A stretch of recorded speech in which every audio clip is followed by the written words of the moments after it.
Okay, the secret's out. You have a crush. Each time that person smiles, your entire world lights up.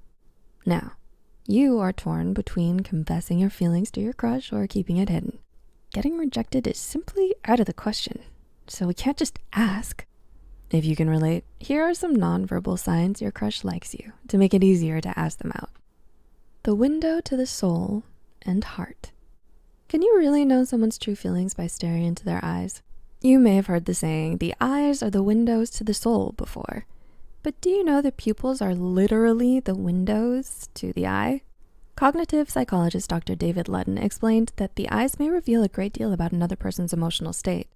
Furthermore, according to a 2015 study about pupil size, it was found that the size of your pupils speaks volumes about your emotions and intentions. Since we can't control the size of our pupils are a genuine indication of sexual or social interest. The bigger the pupils, the more interested we are. Imagine you're politely pretending to be interested in what your neighbor is saying as she describes every detail of her trip to the spa. You're so committed to your character that you decide to fake a smile.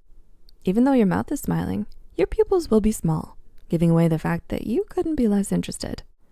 Okay, what does this mean? The next time your crush looks at you, lock eyes, just for a moment. Do their pupils get bigger? If so, this might be a sign they have a crush on you. Preening. When you're getting ready for a date, do you spend the majority of the time in front of a mirror making sure everything's in its place? Of course. You want to make a good impression. But what about your crush? Does your crush brush their hair away from their face while you look away? Maybe they tug at their clothes and brush off lint when they see you unexpectedly.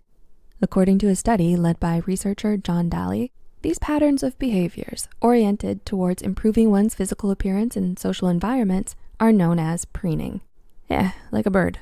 Researchers Mark Knapp led a study that explained that we preen more when we're forming an intimate connection rather than when we're in a committed relationship. What does this mean? We usually preen ourselves in the flirting or crush phase of the relationship to get them interested more than those in a committed relationship. So if you notice that your crush has some, oh my God, how do I look moments, they might like you. Off balance or magnetism? The next time you're talking to your crush, take a moment to check how your body looks. Where are your arms and legs? Where is your body facing? Are you leaning in any direction? Couples therapist Terry Orbuck stated in Women's Health magazine that when someone is leaning towards you, it gives a signal of interest and trust. This can even mean that they want to be physically closer to you or intimate with you. How does your body look when you're mad? Crossed arms, not facing the person you're mad at? Strong stance with hip popped out if you're standing, legs crossed if you're sitting? The next time you're sitting in front of your crush, look at their body posture.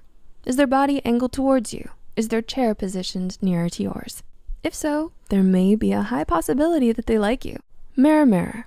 According to sex and relationship therapist Courtney Getter, in a Mind Body Green article, we unconsciously imitate someone's behaviors, mannerisms, and other gestures when we find them attractive.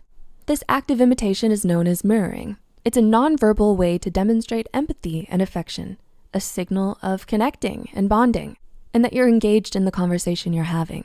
Does your crush uncross their legs after you uncross yours? Do they speak using the same words as yours? Professor of psychology and neuroscience, Dr. Yuri Hassan and his colleagues found that these shared behaviors are more than just mirroring.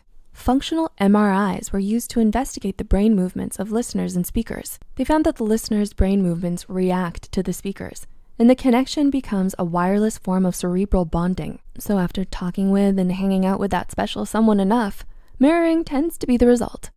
Well, I guess it's true, as the saying goes. Imitation is the sincerest form of flattery. You remembered. Let's say one of your friends suggests in the group chat that you all go for dinner at a seafood restaurant. Suddenly your crush speaks up and suggests the new Indian restaurant instead because they remember you're allergic to seafood. Marriage and family therapist Allison Osborne Corcoran reveals in a Best Life article that when a person is interested in you, they make an effort to catch even the smallest details or things you've mentioned to them, even in passing. Maybe they'll remember your order at Starbucks or even your cat's birthday. Cognitive psychologist Dr. Sandra Langleg led a study that demonstrated when we admire someone, we tend to remember information associated with them better.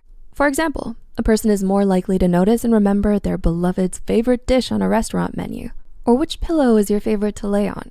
They remember those seemingly insignificant details because the person is significant to them. When we care about someone, we make an effort to recall things that are significant to the person.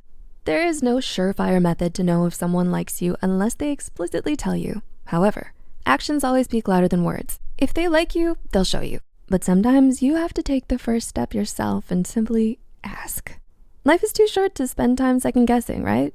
Are there other nonverbal signs you can use to tell if someone likes you? Let us know in the comments.